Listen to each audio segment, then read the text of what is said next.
Himalaya Wellness Company is one of the leading global herbal healthcare brands that has been harnessing the science of Ayurveda since the 1930s.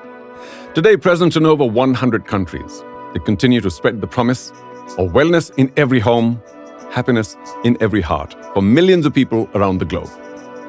Welcome to the House of Wellness Season 2, a podcast powered by Himalaya Wellness Company. This year, through the whole series, the theme is Total Wellness, or holistic wellness, which, as you can imagine, is an ocean. There's so many facets to wellness. But what we're doing here is talking to a series of people who have achieved greatness, excelled in their fields, whether it's sport or health or the social landscape.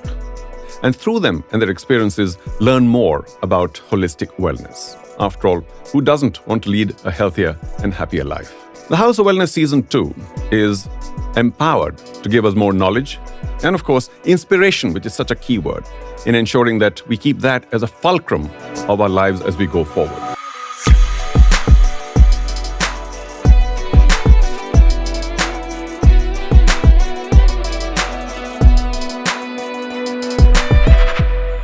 We have with us Ashwini Ponnappa, one of the biggest names in Indian badminton, and of course, a big name particularly coming out of Kodagu and Karnataka. She has done what any badminton player would love to achieve in this world, but she's here to share her experiences about the game and about her life as well. I know you'll enjoy this episode. I know I certainly will. Ashwini, thanks so much for joining us. Thank you so much for having me. At an early age, especially coming out of Kodagu, where we see so much sporting talent, I suppose you could have chosen virtually any sport to excel in. What led you to badminton? Well, for me, my parents were the ones who put me into the sport. My dad is a hockey player, and most people ask me, why am I not a hockey player? I think it was easy for them to put me into badminton specifically because there was a badminton court right next to where my dad was working. And when I was pretty young, my mom gave me a badminton racket, and apparently I was really good at contacting a paper ball she threw. So that's what led them into putting me into badminton. Well, that's hockey's loss, by the way, because what if we'd handed you a little hockey stick? I don't know how that would have been, but yeah, my brother played hockey instead of me. It takes a lot of hard work and dedication and focus and concentration, we can use all the right terms, to break through, because it's easy to get pretty good in sport, any sport, to an extent. But then there are thresholds, and to cross a threshold to even get to the national level, because India has a pretty good badminton standard, surely would have required more out of you. And when did that realization happen that, all right, let's make a really big push in this sport? Well, like you rightly said, in India, your state level, your district level is the start, and it's not easy to get to the top in your state level. So that's where it all started for me. And the first goal in my badminton journey was being the state champion and getting onto the state team. So that started when I was about under 13, and I made the first Karnataka state team, followed by going for the nationals and then winning the runners-up or the silver medal at the nationals. Open? Or age? Under 13. Okay. Under 13. So that's where it started. And I think the first step in any sporting career is these little hurdles that you need to cross. And as you cross those hurdles, you get to bigger ones. So after getting to the nationals and being the runner-up, the next aim was to win the nationals. And I happened to win my first national title in the sub-junior girls category along with my partner. And that's when my doubles journey started, because although I was a singles player and all of us trained only for singles, because back in the day, no one really trained for doubles. Doubles was something that was natural to me.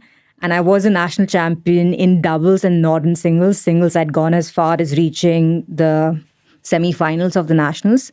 The game changer for me was making it on to the junior national team as part of the Indian team for the Asian Badminton Championship. And that's where my parents were like, okay, badminton is something that Ashwini can take on seriously. And I had their complete support. Fantastic, because you need parental support, because there's so many pushes and pulls in life. In the world of sport, the bigger rewards, if I can use that term, I don't mean any disrespect, tend to be in the singles arena, the bigger attention, the bigger fame, and so on and so forth. Did you ever regret the decision that, I wish I'd continued with singles, or did you just develop an early affinity, as you said, for doubles and said, that's fine, I'm okay with doubles? I mean, while I've always enjoyed playing doubles, there was a part of me that still believed that I could do well in singles. I wasn't overly thrilled when I was asked to stop playing singles and focus on doubles. Or you were asked to, it wasn't quite your No, decision. it wasn't voluntarily. I didn't voluntarily stop and say that, okay, I don't want to play singles anymore and I want to focus completely on doubles. But at that point in time, no one really focused on doubles. Doubles wasn't even an event where people stopped playing singles and completely focused on. And it was tricky because at that time, I remember clearly when I was asked not to play, I was in tears. I was like, oh my God, I've been asked not to play singles. And I was very, very reluctant. But then fortunately for me, things worked out with Jwala and I having won the Commonwealth Games. Yeah, and hopefully you'll get to play singles in various situations all your life as you go along. There's a lot of senior badminton as well later, not now. Okay, well, you talked about the big one, the Commonwealth Games 2010 medal, which of course the gold was fabulous. But if I was to stay in the early part of your life, what advantages did you have? Did you have a nutritional advantage over others, or training advantage, or more facilities, or what is it that you felt, apart from your own hard work, you had, which are necessary for sporting wellness? Quite a bit, actually. For starters, I was in Bangalore. I mean, I grew up here and I had the access of also going to one of the best academies at that point, which is the Prakash Padukone Academy. And I was selected into the academy when I was about 12 and a half. So that was the start because I was training against the best, with the best of the best. And we had loads of seniors. We had national camps there. It was a very good environment for me to start my badminton journey. Apart from that, there's a lot that actually went on behind the scenes to get me to where I am. And starters was actually going and meeting a mental coach at that point in time when I was about 12 and a half. Because when I initially started playing in my under 10 and under 13 days, I would always lose in singles to my partner. And my mom felt like, okay, it's because I didn't want to hurt my partner. I couldn't play against her. Develop a killer instinct, we used to call it those days. Yeah. Exactly. I've gone to counselors and psychologists, but that didn't really work. But she found out about an NLP trainer, Ashlesh, and I went to him, and I would say that experience was a game changer for me. Because you want to expand NLP for all those listening? It's neuro-linguistic program. It's about programming your mind and how you view things and reframing things in your head. For me in particular, at that point in time, was how my approach to the game was framed in my mind and how I looked at it. The key word here for me was enjoyment. And understanding that I could enjoy the entire process, enjoy the pressure, enjoy being on court, enjoy the expectations that my parents, coaches, everyone had on me. Because it's hard. It gets really hard when you have a lot of expectations and when you're that young, particularly, you can't process it all. Having someone get through to me and understand what I needed in order for me to get past that first hurdle. And funnily, I've worked with him for a month and then I won my first title. So I would say that was definitely a game-changing moment because I've used that across. I know that when you enjoy stuff, enjoy what you're doing, it makes things a lot easier. And that's probably my mantra to enjoy everything that I do. Across fields, I think it's about reframing your thought process. That's the key takeaway from being with an NLP trainer. All right, let's just stay with the mental end of it, because that's obviously a very important aspect of not only succeeding in sport, but in life itself. We're talking about holistic wellness, where mental health, mental focus, everything to do with the mind is so important. Now, we can't exactly control our minds all the time, but surely by now, you've developed a little more understanding and appreciation of the amount of mental conditioning that goes into succeeding at anything you want to do in life, certainly sport. Do you want to expand on that? Are you more aware now? Do you propagate it more? Most definitely I do. But I also do understand you're either built with it or you've got to work towards getting your mental side stronger. Because I've seen a lot of my peers who are very strong mentally and they haven't really gone through having worked with anyone to get mentally stuff. They just are. For me, it was this whole process of working towards things and having to work things out in my head. And I've understood that over the years, our mind's powerful. It is really powerful. And thoughts can manifest in different ways, including my body. If I'm not really feeling good and if I'm mentally not in the right space, I can feel it in my body. I can feel it in my knee. I would have knee pain. And it's very strange, but I'm a bit more mindful now. at recognizing the patterns that, okay, I'm tense on court, it would manifest in my body. But yeah, over the years, it's definitely a lot of mental work. And I would say that's been my biggest challenge. Physically, I'm fairly strong. I've been naturally blessed with a lot of good genes. And I've thoroughly made full use of it. But mentally, it definitely has been a challenge. And fortunately for me, my mother's always been there guiding me towards like the mental side of things. And that's helped me a lot. I'm glad there was that realization to get mentally stronger, because at times if you don't find out why you're not succeeding, then, it can be a giant mystery for all of life. But just the fine distinction between mental conditioning, if we can call that a term, and mindfulness. Would you like to separate the two in any way? Is there a difference? I mean, strength is something that like you kind of push through things and you just like you work your mind and you kind of talk yourself through things. But mindfulness for me is being aware, completely aware of your body and your reactions and your thoughts.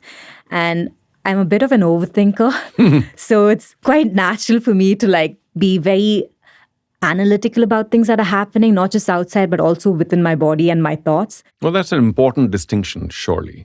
And I hope people listening realize that they need to do both, perhaps. It's a big world, the mental world, but there's mental strength and conditioning. And there's mindfulness, as you said, which is more about perhaps, you used a great word, awareness, is it? A holistic awareness of where am I, who am I, etc. And perhaps even visualization, which is a big technique used in the world of sport or elsewhere, where you kind of visualize your path and your journey and everything else. Have you been through that as well? I did, especially when I was younger. I did a lot of visualization. But visualization also involves a lot of imagination. It can run riot, huh? Yeah, so it's tricky because I would say that sometimes it's easier when you have clarity than it's like, yeah, you're visualizing or you're working with someone and they guide you through your visualization. It's easy. But at times it's also hard because you could want certain things, but visualizing that path is the trickiness. But if you can do that, it makes it more easier for you to like work towards things. Well, no easy solution in this world. All right, I'm going to move on to the fabulous successes. You talked about the Commonwealth Gold in 2010. It was under home conditions, so surely there was some more support around you. But to my mind, even more was going where no Indian badminton doubles player had gone before in 2011, wasn't it? The World Championship bronze, you and Jwala. I mean, for us, all of us who follow sport closely, that was a fabulous moment for both of you individually and for the country's badminton. Talk us a little more about that particular tournament and what you felt after getting a medal at the World Championship. I thoroughly enjoyed the 2011 World Championship experience. Apart from the fact that we did well, I would say it was the entire experience and the entire tournament, and that's what makes it extra special. I think it's really important because sometimes you have like wins and you're like, oh, you won the medal, but you haven't really enjoyed the journey. And at the 2011 World Championship, I remember Jwala and I having a lot of fun, enjoying ourselves. But when we were on court, we were really focused and really, like we knew what we needed to do. But one particular thing definitely stands out in mind for me, which made a huge difference. And we had Declan who was traveling with us for that tournament. And there's something that he told me at the start of the tournament that I followed throughout the tournament. And he was like, Ashwini, no matter what, walk tall. Don't look down. Just make sure you're walking tall and you've got your head up and your eyes up. And the entire tournament, no matter what, I didn't do this.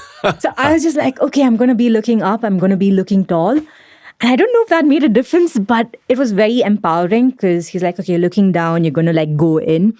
You're looking up, you're going to breathe out. You're going to be like taking more air. And that is something that definitely stands out for me from the 2011 World Championship. And I will never forget it because I remember the minute that was said to me, the entire tournament, I was walking like this, no matter what. Like even if I made a mistake, I didn't let that get to me because I was walking tall. So yeah, that was pretty special. Yeah, it's actually a pretty popular series of movies as well, Walking Tall. But anyway, just remembered. But it's an important realization, or should we say advice at that point of time, which surely worked for you then. I'm sure it'll work for all those who are listening as well, not to be a shrinking violet, but to be out there and strong. Would it also translate to have a lot of self-confidence and self-belief? Because, I mean, that is another synonym for walking tall. That's definitely needed, especially in sport, in life, in anything that you're doing. It's really important to be confident. And also, it's important to find ways in which you can switch that on. So you're not feeling good. There are ways in which you can take deep breaths, open out your chest, and just be tall. And that's a way to like switch on the confidence button. And I would say subconsciously that worked because I wasn't conscious about what I was doing. I just did what I was asked to do. And it definitely helped. Even now, I know that you stand tall, you walk tall, you don't shrink in, you don't get into that negative slumber. So Well, that's so important for everybody listening, because negativity is just it's like a whirlpool, sucks you down all the time. And win or lose, walk tall. Also, a little more on partners, because badminton or singles in any sport is a very limiting kind of journey. When you're in a doubles career or a team career in sport, it requires different skills because you really have to be 100% with your partner, win, lose, day in, day out. And how was that journey at that time with Jwala, who, of course, I presume also walked tall? yeah, Jwala's always been one to walk tall. She's always been confident. She's always been bold, and she's always been very vocal. So yeah, I mean, playing with her automatically meant that I was playing with a partner who had a lot of confidence, who'd been there, who had already done well by the time I'd started playing with her. So that helped a lot because I'm someone who's normally very mellow and who doesn't really speak out much. So it's quite nice having a partner who was... That's like a yin and yang. Yeah. Talk about not speaking and speaking out loud for Jwala. yeah, who was pretty, bold and vocal about her thoughts, whereas I was more... someone who kept things in a lot. So, But walk tall. Yeah. yeah. So you, of course, have gone through quite a few partners in time. Siki and you played quite a bit. And now it's Tanisha, who you play a lot more with. So how's that journey been with different partners and where are you now in your career? Well, it's been tricky. Every time you change partners, it's tricky. And for me, when Jwala and I were playing, things were very natural. We kind of clicked on court and things worked. With Siki, it was a bit more work because Siki also liked going at the back and playing at the back of the court. So we would find ourselves at times with both of us at the back and both of us at the net. But it was a good partnership as well. But right now I'm playing with Tanisha, who is just about 20 years old. And it's nice partnering with someone who's young. She's got all this energy and enthusiasm and like excitement to be on court, which I love because I'm like, okay, I have a partner who's very excited to be on court and who's really gunning to do very well. And having been on the circuit for such a long time, it's very refreshing to play with someone young and energetic on court because I'm taking in that energy as well because it motivates me to be on court and put in the work. I'm not suggesting that there's a generation gap, but you're not as young as Tanisha. I'm not. So is there a gap in terms of the way she handles life and her training and everything else and you? I think there is. There's a huge gap because I feel like kids today have things handed over to them quite a bit. So they don't appreciate it as much. But whereas for us, we didn't really have a choice in like taking time off, looking after your body. It's good and bad. It's good because kids today can also look after their body better and be more mindful with their approach. But it's also tricky because that mindfulness can sometimes lead to like a lot of mindfulness and less training. But yeah, it's different by leaps and bounds, actually, because when I was younger, I remember all of us trained a lot and the training was very intense. But Tanisha's batch now has got like a better approach to the way they train. I mean, like I said, it's a lot more mindful. They don't do training the way we trained in terms of the crazy running that we had done. I remember at that time, all of us joked that we were more athletes than badminton players because that's how much we ran. But now they don't do that. So I think it's helping them as well. Well, that does bring me into the next sphere of wellness, because there's a lot to be said for physical wellness. And you, of course, being a top-level sports person, have been through all of that. Now, you mentioned Tanisha is going through something else, which surely is scientific, but maybe not that much of that harsh set of training that you went through. So tell us a little more about the physical requirements of top-level sports persons in what are physically very tough sports. As a sports person, it's very important to be physically strong for your sport first. But things have changed over the years from when I was younger, or I think across sports, all of us trained the same. We had like this training routine that everyone did. And all of us followed that. Much more sports specific now? Yes, a lot more sports specific now, which is great to see because then you see less injuries happening. The kind of training that you do now and recommend to those who may not be playing top level badminton, but which you know is beneficial. Being mindful again, but when I say mindful, I will elaborate on what I mean. It's not about doing fancy exercises, but about doing exercises that's needed for your body. So it's very important to get someone who you can trust in terms of training, or experiment yourself with your body and to see what works for you and what doesn't work for you. Nowadays, you have a lot of fitness exercises out there, different forms of fitness that you can do and different forms of ways to get fit and work out and stay healthy. Well, give us some that you feel are obviously beneficial and some that you have to be really careful about. I would say you have Pilates, you have aerial yoga, you have dance, Zumba, you have all these different fitnesses, right? But sometimes if you take Zumba is quite energetic. But to do that, you've also got to have that base level of a little bit of exercises. So I'd say one standard thing that's good for everyone is to have that basic level of strength and conditioning to do in order to do your other forms of activity, be it sports, be it something fun like dancing and Zumba. And that's important because you can't just rely on one. The base element for all the sports, for me, would be definitely having your strength and conditioning going, which is going to the gym and doing a basic level of gym workouts. That's your legs, looking after your leg strength, your arm strength, your core strength, your back strength, so that you can look after all the other physical activities that you'd like to do, which help you to stay fit. Which do you find the toughest grind in terms of exercise? Oh gosh, not that again. For me, it's definitely running. Definitely Done enough for a lifetime. Yeah, definitely. But funnily, I'm also fast. So I think for me, the reason why I never enjoyed running was also because I was expected to run really fast. I couldn't slack off. And I didn't want to. So if once you'd get onto the track, everyone would be cribbing about having to start. But the minute the whistle was blown, everyone's running fast. And you have to keep leadership of the pack. So Yes. that's a little bit of a pressure. Yes. All right, I'm going to switch to something which is equally important for holistic wellness and certainly for success in sport, nutrition and supplements. What is your take on where you are nutritionally right now? Do you eat very selectively and would you recommend that, or do you have an easier set of food habits? And of course, what's your take on supplements for just remaining healthier? I've always had a very easy approach to nutrition. And I would say that's probably one of the reasons why I'm a bit more mindful about what I eat. And at times I can also stray away from what I'm eating. But I've realized that it's important to strike a balance and not be too hard and too strict with what you're eating. Because if you break that habit, then you crash. So for me, over the years, it's really being aware of what I'm eating. But at the same time, I have days when I just eat absolute Regular food. I would say. It's a regular food. I mean, eating regular food's not bad because regular food is healthy as long as it's healthy, as long as you're not eating a lot of fried stuff, as long as you're not eating a lot of sugary stuff. And a lot is the key word here. True. All right, let's deal with one final aspect, stress. The key word, I suppose, pressure in the world of sport. But in life, stress is something that you obviously advise people to keep away from. What are your methodologies, your ways of dealing with stress and staying away from it? I think for me, one of the best ways of dealing with stress is switching off. And one of the ways I switch off after my session is I do indulge a bit in watching drama series. Takes me out of the stress of being on court or stress of what's happening.